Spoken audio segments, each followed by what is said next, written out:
Lord is in with a 39.722. 39.722 for Lord. First of the FS cars so far today. On course now we have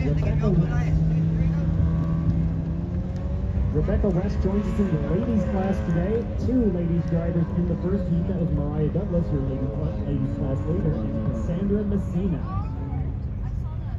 A very tight battle between those two, but that ladies class will go on all day. But Rebecca West just takes the lead on her first run.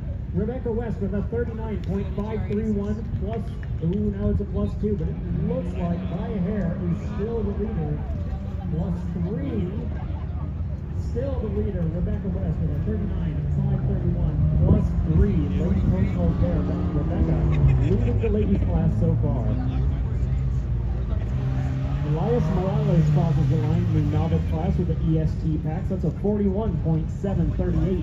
41.738 for Elias Morales.